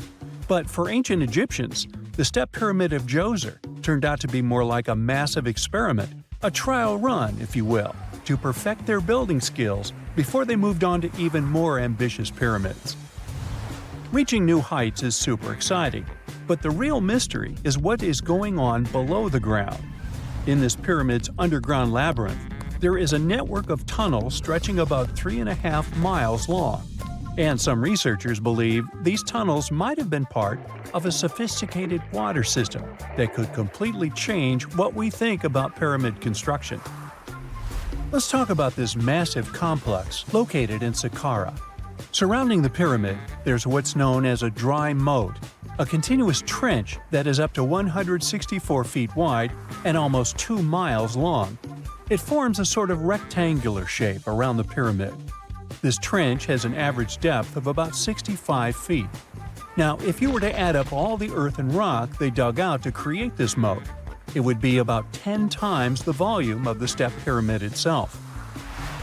For the longest time, People just assumed this trench was nothing more than a huge quarry, a place where they dug up stone and clay to build the step pyramid. Makes sense, right? But when you take a closer look, it doesn't add up. The trench is too narrow and deep to be practical for mining, and its layout doesn't match anything we know about ancient Egyptian quarrying methods. Plus, some sections of the trench are actually covered with a rocky ceiling, which would have made it nearly impossible to use as a quarry. Another theory suggests that the dry moat had some kind of spiritual significance. Maybe it was a sacred place, where souls of nobles gathered to serve the late king in the afterlife. There are even niches in the walls that work as a hint at this spiritual function. But most researchers believe that this purpose likely developed much later, long after the complex was built for Djoser. So, what was the moat really designed for? In 2020, a researcher came up with a pretty intriguing idea. It is possible that this trench was actually designed to collect and manage water, especially after heavy rainfalls. Now, that makes sense when you consider the location. The moat sits in an area that could easily have been flooded by runoff water from nearby plains. This could also explain why the trench wasn't used for new graves until much later when the climate became drier and less prone to flooding. The story becomes even more intriguing, as this trench appears to be part of a larger, more complex hydraulic system within the Djoser complex. It is like the trench has several compartments, carefully carved out of the rock and connected by tunnels. These compartments likely served as a part of a water treatment system, where water would flow from one compartment to the next, getting cleaner as it moved along. Now, here is where things start to tie into the pyramid itself. The Djoser complex has a series of underground shafts, and some researchers think that water from the moat's deep trench might have been used to power a hydraulic lift system, and this giant water-powered elevator could have been used to raise the heavy stones needed to build the pyramid. It worked like a volcano, but instead of lava, water did the heavy lifting. Imagine a big deep hole in the ground at the center of the pyramid site. Inside this hole, there was a huge wooden platform, kind of like a giant raft that could move up and down. When the workers wanted to lift a heavy stone, they would fill the hole with water. As the water rose, the wooden platform started to float up, carrying the stone with it, almost like a giant water-powered elevator. When the stone reached the right height, the workers slid it off the platform and onto the pyramid. The idea is that water from the deep trench, after being cleaned and filtered, would flow into these shafts. A massive float, possibly made of wood, would then rise as the water filled the shaft, lifting the stones up to where they were needed for construction. Once the stone was in place, they'd let the water out, lowering the platform back down to the bottom, ready to lift the next stone. This fancy hydraulic lift system could have been a game changer, making the whole building process a lot faster and more efficient without using a lot of workforce. It is like the ancient Egyptians were already embracing the whole idea of work smarter, not harder. But of course, not everyone is on board with this theory. Some experts argue that the area where the step pyramid of Djoser was built couldn't have held enough water from occasional rains to maintain such a fancy hydraulic system. The main theory suggests that, in the past, there might have been some kind of lake nearby that would have filled up after a period of rain, and this lake could have supplied water to the complex's hydraulic system. But there is no mention of such a lake in any ancient Egyptian writings, so it might be more of a what-if situation than a reality. And then there's the issue of the hard work itself. Remember when I said this method could have allowed the ancient builders to raise stones with far less effort? Well, that might not be entirely true. According to some experts, just building this hydraulic device would have required a lot more heavy work than simply moving the stone blocks using good old-fashioned manpower. And let's not forget, the step pyramid of Djoser is like a baby pyramid compared to those that came later. The stones used for Djoser's pyramid weighed, on average, about 660 pounds each, which is nothing compared to the more than 2.5-ton blocks used later for the pyramid of Chephren. If this cool water lift theory gets completely ruled out, we still need to explain how this pyramid was built in the first place. To answer that, we need to rewind a bit and talk about the original plans. See, before Djozer's tomb became a pyramid, the idea was to construct a simple mastaba. This type of tomb was pretty common in earlier periods, a flat-roofed rectangular structure with sloping sides. But after the original mastaba was finished, they decided to expand it a bit by adding more layers on top. And then they added even more layers, until the construction reached 6 distinctive steps, each one smaller than the previous. And they probably did all this by raising those heavy stones using ramps, not a water-powered elevator. There is still so much we don't know about the step pyramid of Djoser. More research is definitely needed to fully understand how this system worked, or if it even existed at all. But the idea of using water to help build the pyramid adds a whole new layer to our understanding of ancient Egyptian engineering. It's a powerful reminder of just how clever and resourceful those builders were, using the natural landscape and the power of water to create one of the most iconic monuments in history. There are countless doors all over the world that haven't been opened for decades, and even centuries. The question is why? It seems that nowadays you can open any door you want. The truth is that some doors were sealed for a grave reason. And so far, nobody has found out what treasures and mysteries they hide. Here are 4 doors that keep their secrets all too well. The Taj Mahal. First up, we've got the Taj Mahal in India, one of the most romantic places in the world. Shah Jahan commissioned it in 1631 and dedicated it to his 3rd wife, who he loved like crazy. They were married for 19 years and had a whopping 14 kids together. But unfortunately, she passed away while giving birth to their last baby. Shah Jahan was heartbroken and decided to build an epic tomb to remember her by. The construction took a whopping 20 years to finish. The building has quite an interesting layout. The design is super unusual with these 4 massive 130-foot tall minarets that stand on the corners of a huge platform.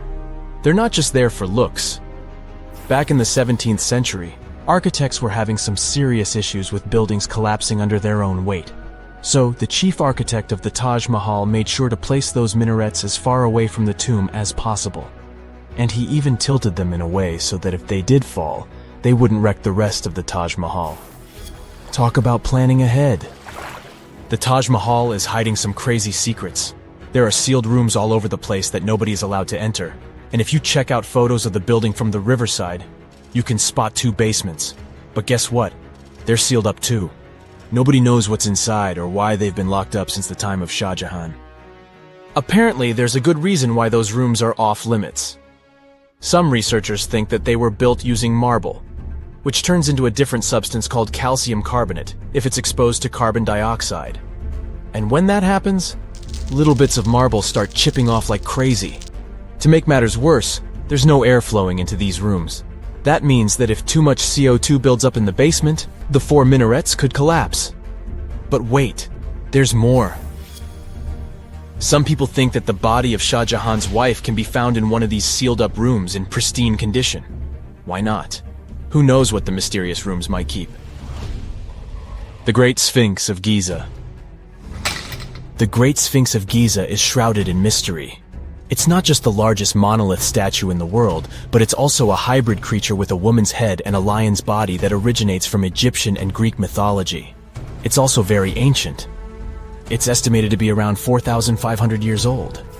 The construction of this marvel took about 3 years and required 100 workers, who were not slaves and were treated with delicacies like sheep and goat meat. It is also thought that it used to be much more massive than it is now. Archaeologists found huge stone blocks and abandoned toolkits near the site. However, the real secrets of the Sphinx lie underground, near its paws. A group of scientists used a seismograph to detect 2 hidden chambers beneath the Sphinx's paws. Some people think that these rooms might be the legendary Hall of Records, which holds ancient scrolls revealing the secrets of the universe. I mean, that's way cooler than any library I've ever been to. Rumor has it that the Egyptians even had info on Atlantis stashed down there, which is like a super old version of a conspiracy theory. Unfortunately, we can't go on an adventure to check it out just yet. The chambers presumably have two entrances, but both remain sealed. The researchers haven't yet received the green light to check out their theory. Let's hope they won't keep us in suspense forever. Sri Padmanabhaswamy Temple.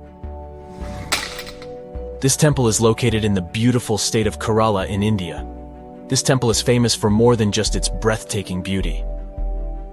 Underneath the temple there are 6 vaults, creatively named A, B, C, D, E, and F. The enormous iron doors to these chambers add to the mystery of what's behind them. A few years back, the authorities decided to open these vaults to the world, but it wasn't an easy task. You can't just open the doors and enter the vaults. It required a lot of work. It took them a while, but finally, in 2011, they opened 5 of the 6 chambers. And guess what they found? Tons of treasure. Bags of gold, precious gemstones, and priceless diamond jewelry. The estimated worth of everything found in the vaults is a whopping $1 trillion. It's like the temple was the real-life inspiration for Aladdin's Cave of Wonders. But wait, I said 5 of the 6. What happened to the last one? Vault B has remained closed, but not for lack of trying. They simply didn't manage to open it. There is even a belief that it's fatally cursed. Legend says that only a saint or sage can break the curse by chanting a specific mantra. But no one has been able to do this yet, presumably because we don't have saints or sages at our disposal.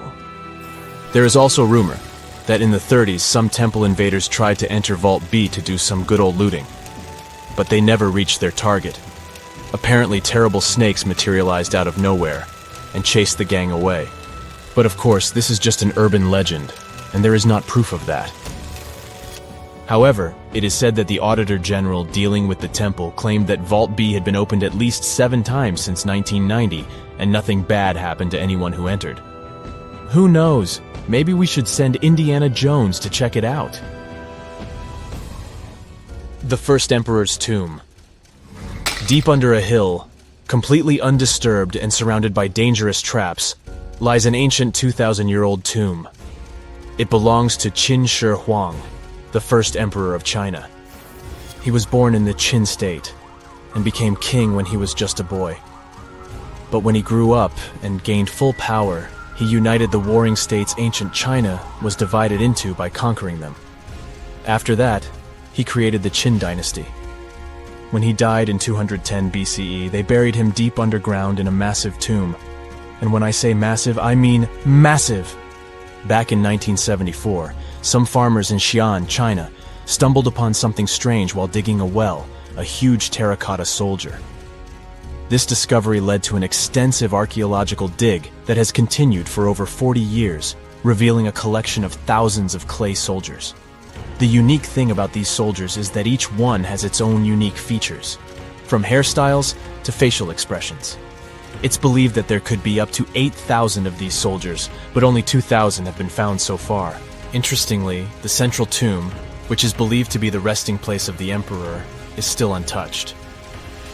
In ancient records, there are references to a vast underground city that the emperor built, complete with scenic towers, palaces, and whatnot.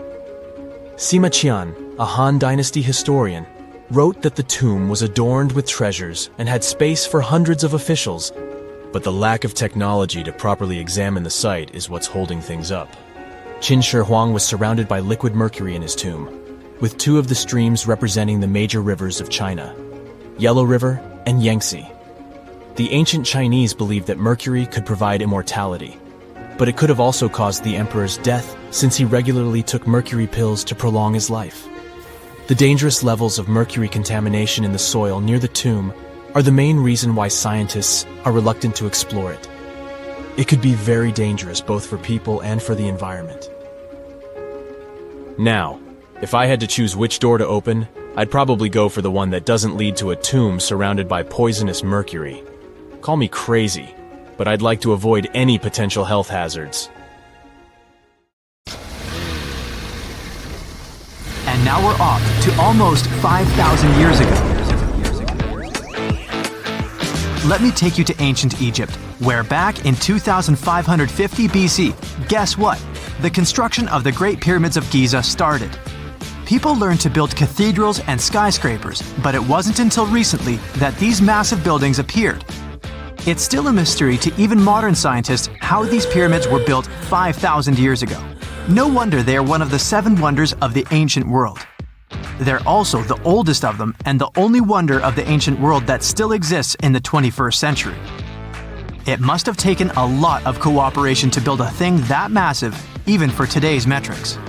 But the Giza pyramids weren't the first pyramids ever. The first one, called the Step Pyramid, was built around 80 years before the first pyramid of Giza in 2630 BC for King Djoser. It wasn't meant to be extraordinary, but ended up being quite impressive.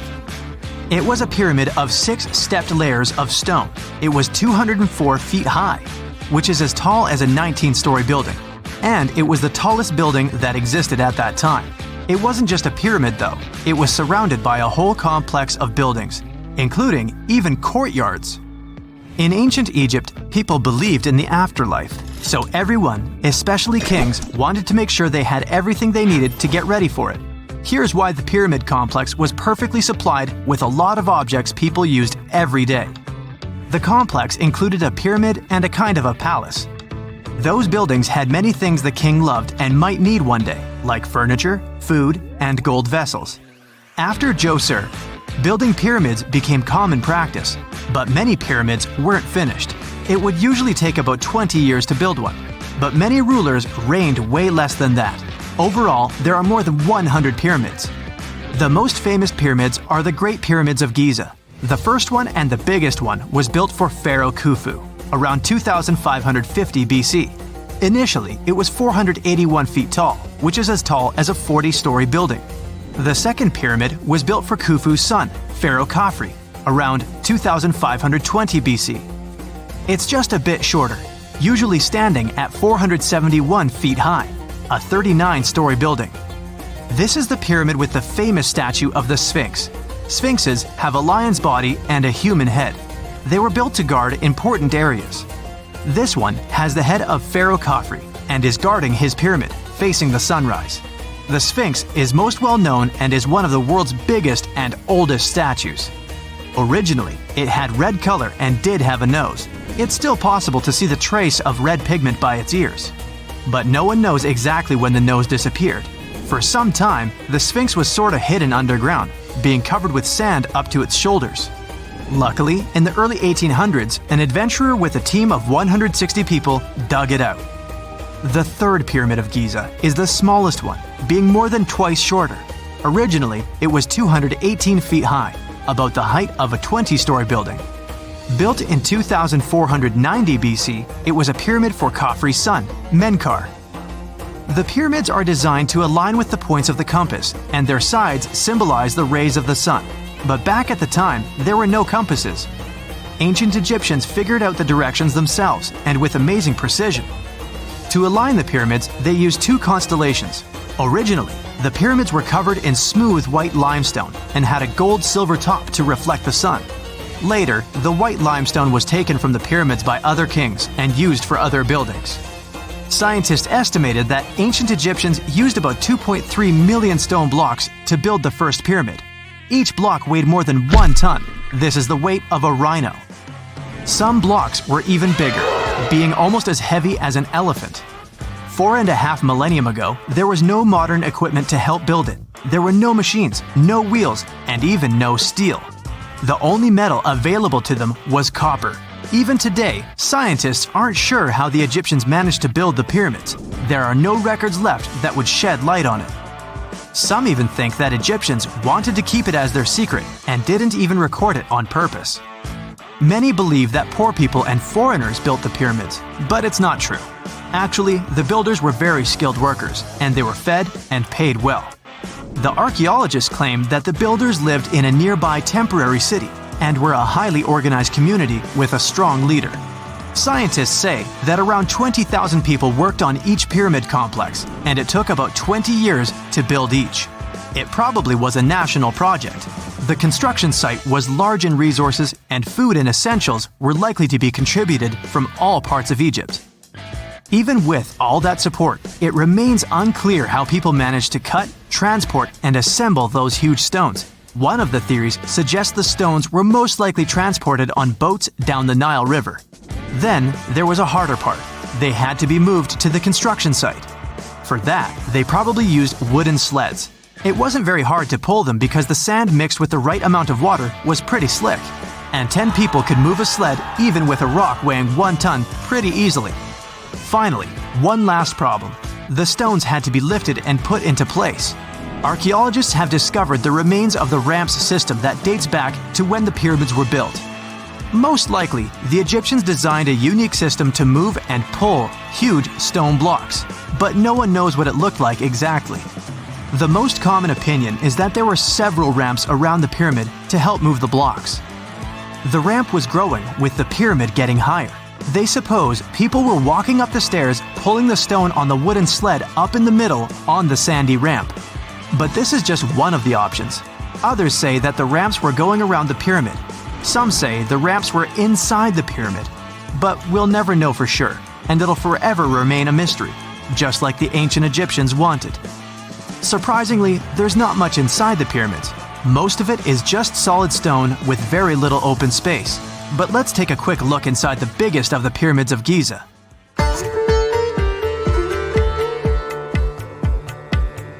From the entrance, there are 2 stairs, one going down and the other one going up. The descending one takes you to a chamber located underground. That's where the pharaohs are, but not in this pyramid because Khufu wanted to stay higher. The underground room is partly unfinished. The room with Khufu's sarcophagus is called the King's Chamber. It's upstairs and then through the tall and long Grand Gallery. Below the King's Chamber, there's a room called the Queen's Chamber. There are no queens though, and no one is sure why the room is called this. Unfortunately, none of these have any hieroglyphs on the wall. They're just bare. If you want to see them, you should go to the other rooms that are decorated. Those pieces of art are depictions of ancient Egypt's culture and daily life. The texts allow researchers to study their language and grammar. Sadly, the treasures that once were here in the pyramid are long stolen. From that room, there are several tunnels for an unknown purpose. There are many tunnels and passages inside the pyramids. There are many chambers and shafts and secret ways. Scientists have been sending little robots with cameras there for some decades already. And the robots did discover another chamber a bit upstairs with hieroglyphs on the walls. But even today, much of the pyramids is still unknown, and there's no so-called building plan of the pyramids. Egyptians did create a mystery no one can crack for 4,500 years already. Scientists recently started to X-ray the pyramid to learn what's inside it without entering it and its narrow, mysterious tunnels. You find yourself at a food fair in Iceland when you see it for the first time. Volcano bread. You eat a slice and oddly enough, it actually tastes good. Unsure of how this works, you check out the baking process. Is this kitchen really strange looking, or is it just me? The baking spot is in nature, specifically in a hot springs field. You better watch your steps so you don't get burned by the hot vapor jolting from the ground. Now, a local baker shares their traditional rye bread recipe with you. Rye flour, check. Yeast, check. You mix it all together and pour it into a metal pot. Next on the list is digging the hole where you'll place the pot to bake. You dig for about 16 inches until you can see the water bubbling from the ground. If you want to do it like a local, you'll use your finger to check the water temperature. Yikes, that's hot. Actually, the ground is heated by lava. Iceland is one of the most volcanic regions in the world, with over 30 active volcanoes at any one time. After you bury the bread in volcanic soil, you leave it there and wait 24 hours until it's ready. The next day, the bread is fully baked and super tasty. And the best part is, you just participated in an ancient Icelandic tradition. People have been doing this since at least the 1800s. Imagine it's your first day of work in a museum, and your assigned task is to clean the mask of Tutankhamun. You grab your cleaning utensils and then, oh no, this can't be happening. You just broke Tutankhamun's beard. I never wish this to happen to anyone, but this is actually a true story. Back in 2014, an employee at the Egyptian Museum knocked off the beard of Tutankhamun's mask and glued it back on, hoping no one would notice. This mask was discovered in 1922 and is considered one of the 10 symbols of our human civilization. Oh, and the best part of this story? It took historians until 2016 to discover the poor glue job. So, if you visited the museum between 2004 and 2016, maybe you saw the glued beard. If I say Sahara, what comes to mind? An infinite desert landscape, right? Well, according to scientists, the Sahara isn't always a desert. From time to time, it becomes green. But you probably won't be seeing this in your lifetime. Every 10,000 years, the Sahara lives through a humid period, where the sand gives way to lush green vegetation and sparkling lakes. This happens due to a tilt in the Earth's axis, which affects different weather patterns around the globe. Can you imagine the Sphinx surrounded by rainforest? It's mind-blowing. And speaking of the Sahara, say you traveled back to 1800 BCE. If you timed it right, you might get to see the construction of the so-called Black Pyramid in the city of Dashur. These are not the famous Giza pyramids, but they serve the similar purpose of being a final resting place. In 1892, archaeologists excavating the area found an important part of the Black Pyramid that was lost for centuries.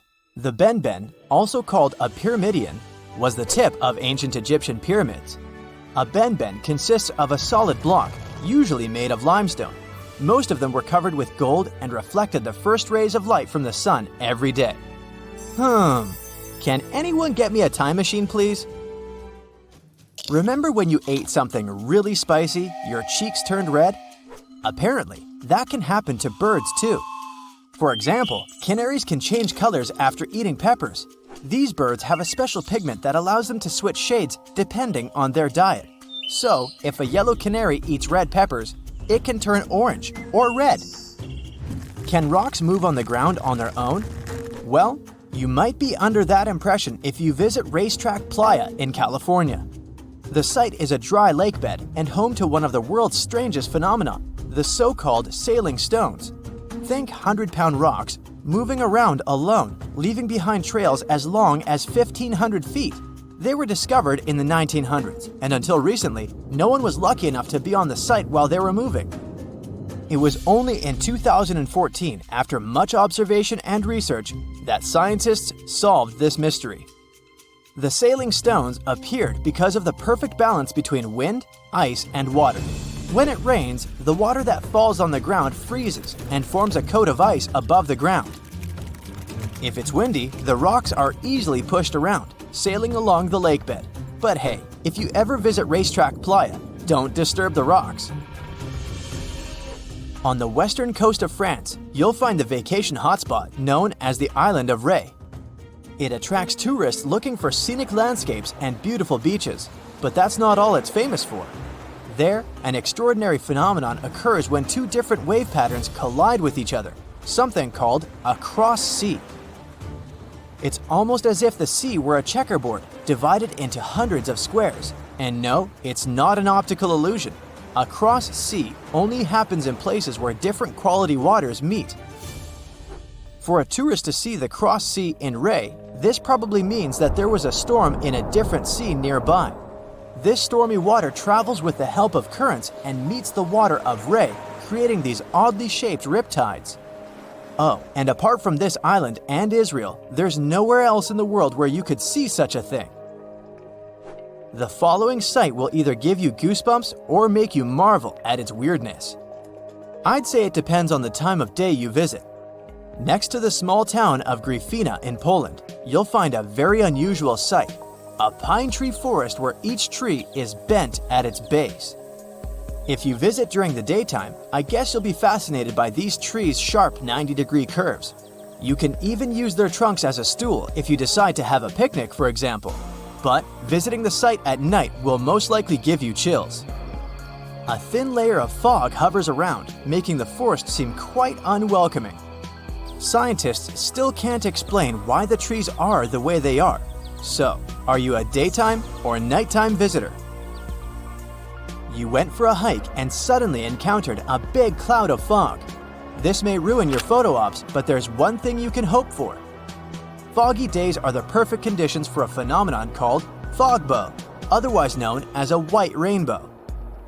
This happens because of numerous tiny water droplets that cause fog, smaller than 0.002 inches.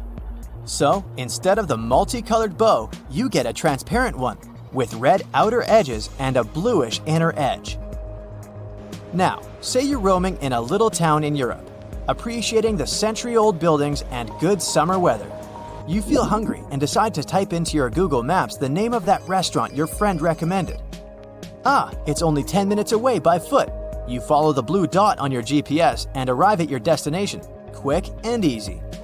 We all love this free piece of technology, don't we?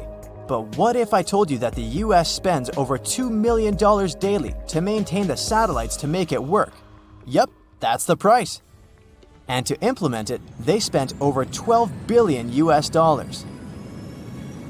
Have you ever heard of something called a natural snowball? This could be proof that nature is really perfect.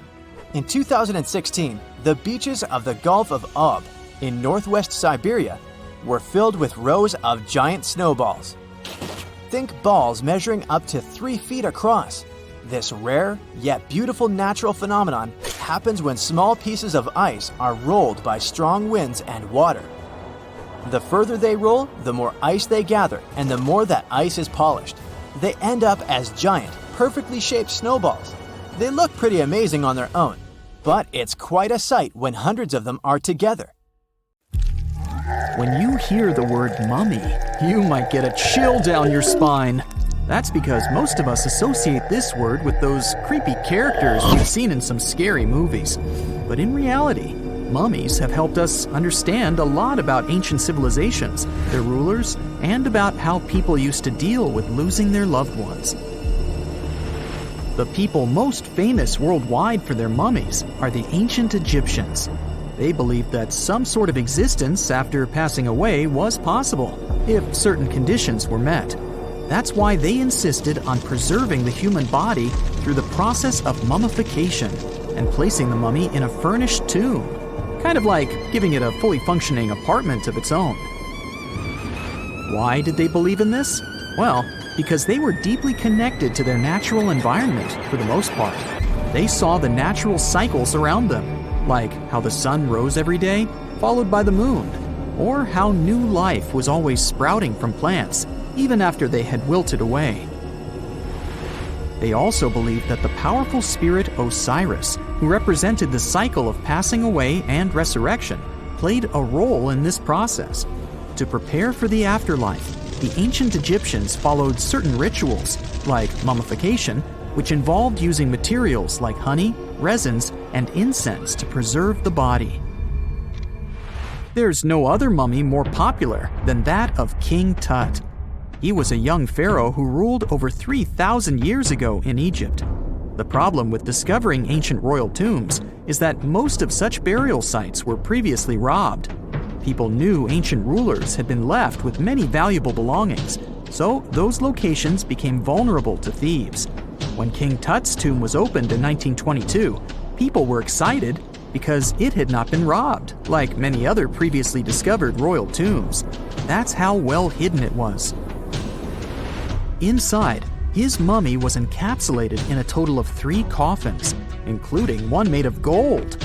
The objects found in his tomb showed us what ancient Egypt was like, and studying his mummy also helped us learn about the culture and practices popular at the time when he passed away. We also learned about his family by looking at his DNA. Scientists were able to discover that he had had a disease called malaria and a problem with his foot that might have made it hard for him to walk. Ramses II was another pharaoh in Egypt who ruled for 68 years, which was quite a lot back in the day. He was known for his expansion campaigns and building projects. Many objects from his time as a ruler still exist today, including a large statue of him.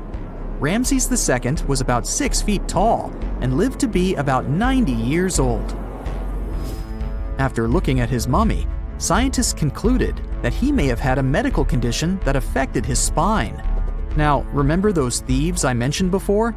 They are probably the reason why Ramses II ended up in a plain coffin in a secret collection of royal mummies at Deir al-Bahari, which was rediscovered in 1881. Thankfully, archaeologists were able to identify him because his journeys had been recorded on his wrappings. The process was really tedious too. In fact, in ancient Egypt, the mummification process could take a staggering 70 days to complete. A special person would say a very specific speech while delicately handling the body and drying it out using a type of salt called natron. They also used linen and resin to make the body look more lifelike and to wrap it in cloth. The tomb was equally as important for ancient Egyptians. The walls of King Tut's tomb, for example, were adorned with intricate artwork that depicted his journey to the afterlife, from his burial procession to his passage through the underworld. The ancient Egyptians believed that everyone made this journey after passing away, and they filled their tombs with items and paintings to help the person in their spiritual travels. Additionally, the walls of the tomb were decorated with spells from a special book, which contained a collection of poems that the Egyptians believed would help people reach the afterlife. And speaking of how important this journey was, people also placed food in these ancient tombs. In King Tut's tomb, archaeologists discovered 36 jars of vintage beverages and 8 baskets of fruit, which were believed to be left there to help him in his journey to the afterlife. The Egyptians believed that traveling to the afterlife took a really long time, so they left a lot of supplies, such as food and water, to sustain their loved ones. Pharaohs also generally had numerous luxurious garments and beautiful jewelry in their tombs to ensure that they would have a fashionable journey. These items included various types of linen clothing, such as tunics, scarves, gloves, and headdresses, as well as a lot of gold jewelry with precious stones, like bracelets, buckles, pendants, necklaces, rings, and even precious depictions of insects for protection. Some were also deposited with fans made from ivory and ostrich feathers to keep them cool in the afterlife. Some ancient rulers were even placed in their forever apartments along with boats. For example, Pharaoh Khufu built the Great Pyramid at Giza as his tomb, and a large ship was found inside. King Tut, however, was buried with multiple boat paddles, but no actual boat. Instead, he had 3 chariots and numerous walking sticks made of precious materials, perhaps indicating he'd rather travel to the beyond by land, not by water. Amongst the most interesting objects found near ancient mummies are bottles of oils and perfumes. If rulers were supposed to be fashionable, why not smell nice too, right? Also, some of them had some ancient kinds of board games, most of them made out of precious materials like gold or ivory.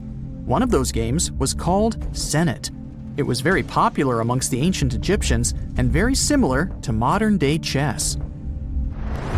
The ancient Egyptians may have the most famous mummies out there, but they weren't the first to invent the procedure. In fact, it all started in South America with an ancient civilization named the Chinchorro. As far as we know today, these people were the first to mummify their loved ones that had passed away. They did it somewhere around 2,000 years before the Egyptians started their own rituals. Sure, we can tell a lot about ancient rulers by studying these mummies, but until recently, we had no idea what they really looked like during their lifetime. Not so long ago, though, some very special mummy paintings were found by archaeologists studying ancient Egyptian objects. These mummy portraits are highly detailed paintings of individuals that were made while they were still alive. Such paintings were often painted on wood, as opposed to the classical portraits we all know about, which are painted on canvas. They are known for their realism and beauty, and have even been used by researchers to diagnose diseases by comparing them to the corresponding mummies.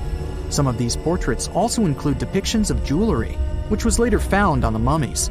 The recent discovery of these mummy portraits in Central Egypt is significant, as it marks the first time in over a century that such paintings have been found.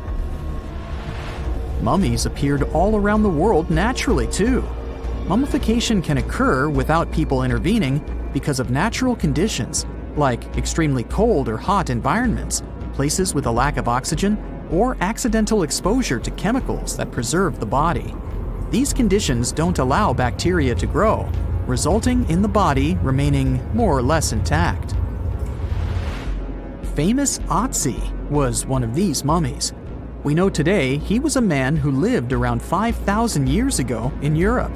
But upon his discovery in the Alps in 1991, Austrian authorities initially believed that he was a modern mountaineer because of how well preserved the body was. However, after the Iceman was removed from the glacier, it was determined that he was actually from the Copper Age. A gruesome discovery took place in Egypt some years ago. You want to hear about it? 16 human hands, carefully buried in 4 eerie pits. They didn't look too much like human hands at first, since they were abnormally large, but they were. Weirdly, there were only right hands. No left hands were in sight. It turned out that it points to the practice of an ancient dark ritual. Old Egyptian art and tales talked of a ceremony where warriors would present the right hand of their adversaries as proof of victory and ask for gold in return. Egyptians believed in the afterlife, so cutting off someone's hand meant you cut off their power eternally. Guaranteeing this type of defeat was interesting to the winning party. Here, the fight was between Egyptians versus Hyksos, who lived in what was once known as Canaan. Egypt has always been the center of some history-changing findings, and some time ago, this papyrus was found. If we stretched it open, it would be just a tad bigger than the height of a skyscraper. The world's tiniest skyscraper, which is located in Wichita Falls, Texas. When humans didn't write on their notes app, they wrote on this thing, made from the medulla of a papyrus plant. Around 2,000 years ago, ancient Egyptians wrote something reminiscent of a book where they describe most of their funerary traditions and their visions of the afterlife. It's considered one of the most important texts from ancient Egypt and is still sold in bookstores to this day. This ancient manuscript was unearthed from a chamber located just south of the Pyramid of Djoser, located in Saqqara. Oh yes, Djoser is the oldest pyramid in Egypt and not the Giza pyramids like most people think. So recently, the site of Saqqara buzzed with excited archaeologists who probably found one of Egypt's oldest complete mummies. They believe that this beautiful and well-preserved mummy was that of a wealthy man. He was discovered in a deep shaft, covered in layers of gold leaves. There are many symbols that show he was an important and wealthy man, like the band he wore on his head, the bracelet on his chest, and the fact that he was embalmed with a tunic, which was reserved for Egypt's finest. The most exciting part of the entire discovery was finding the resting place sealed with mortar, just as the ancient Egyptians had left it 4,300 years ago. Now this may sound weird, but back in 2008, archaeologists discovered a missing pyramid. Now it went missing because it deteriorated over the span of 4,000 years. Today, you can only see its base. It was a pretty important site back in ancient times. It is said that around the area of the pyramid, the ancients hosted a special type of ceremony where high priests would carry mummified remains of sacred bulls. Now here's a fun fact. Ancient Egyptians believed that Apis bulls were earthly incarnations of the city deity of Memphis and was connected to rites of fertility. It wasn't just any Apis bull though. They needed to be all black with a single white mark between its horns and a bunch of very specific characteristics. They were selected by the local priests and honored until they passed away. After that, they were mummified and buried in underground galleries. Meanwhile, this missing pyramid sort of disappeared around the 1800s. It was a German archaeologist who first found it in the village of Saqqara. He called it the Headless Pyramid when he first found it. But then, years after the official discovery, the desert sand came along and covered the whole thing. There were some excavations between the 19th and 20th centuries, but they weren't too systematic. That's why scientists were so thrilled when they dug an entire pyramid's base after removing the 25-foot mound of sand that was covering it. Oh, and it turns out American archaeologists are excavating a cemetery in Egypt that could contain over 1 million mummified bodies. So far, archaeologists have dug around 1,700 mummies. One of the main differences from other classic Egyptian mummies is that these people weren't kings and pharaohs. They were commoners that most likely lived about 1,500 years ago, when Egypt was controlled by the Roman and Byzantine empires. The name of the cemetery is cool though, the Way of the Water Buffalo, just in case you want to check it out on your next trip. Other than bulls and buffaloes, ancient Egyptians also liked baboons. Are you seeing a pattern here? In the beginning of the 20th century, archaeologists discovered a site filled with mummified baboons in a place called, guess what? The Valley of Monkeys. An animal wouldn't have been mummified if it wasn't considered important. Certain animals were more important than others, since they were linked to specific deities. Jackals were connected to Anubis, the ancient god of the afterlife, and cats were likened to the female deity Bastet. Baboons were a pretty big deal, since they were believed to be connected to Thoth, the deity of wisdom and advisor to Ra, one of Egypt's supreme deities. The archaeologists who studied these animals weren't too happy. They think these baboons were kept inside and were deprived of sunlight for most of their lives. They had extreme vitamin D deficiencies and they were poorly fed. Maybe Thoth got angry with these baboon keepers. Just a guess. Since there's never a boring day for archaeologists in Egypt, they also found human mummies with golden tongues. Since Egyptians were all about the afterlife, they believed that golden tongues might help a person speak once they pass to the other side. I mean, it's a long shot, but hey, why not? Some of these mummies were placed in wooden coffins with goods, such as necklaces, pottery, golden artifacts in the shape of lotus flowers and scarab beetles, and iPhones. Just kidding. A new temple was also unearthed recently in Egypt. Scientists believe it was dedicated to honor Zeus Cassios. That deity would be a cross between Zeus, the almighty Greek deity of the sky, and Mount Cassios. While digging around the Sinai Peninsula in Egypt, archaeologists spotted 2 pink granite columns poking out of the ground, and bingo. They believe these columns represented the temple's front gate and collapsed during an earthquake many years ago. And speaking of deities, there weren't only super serious deities. Recently, scientists unearthed a golden ring in a city south of Cairo. No, Frodo, it's not magical. It was a normal gold ring, but it had the depiction of the deity of fun, officially named Bes. This deity is often described in sacred texts as a happy chubby dwarf. Today, many tattoos we get are sorta deprived of any sense and are made of aesthetic purposes only. In ancient Egypt, though, women would get tattoos as a token of protection for childbirth. That's what scientists think, at least. Around the Nile region, scientists found some mummies that had well-preserved tattoos, which is a rarity since the skin deteriorates so easily. 2 of these women tattooed their lower backs, and the drawings were simple. They were mostly pictures, including that same chubby dwarf we just talked about, Bes. He also had a side hustle as the protector of women during childbirth. Now, would you believe me if I told you ancient Egyptians invented robots? No? Well, that's because that's not entirely true. Sure, they were astronomers, mathematicians, and engineers, and somehow they also squeezed an eccentric invention into that package. An automated deity some scientists called Hathor. This wooden statue had been in the Metropolitan Museum of Art for years before someone noticed its secret.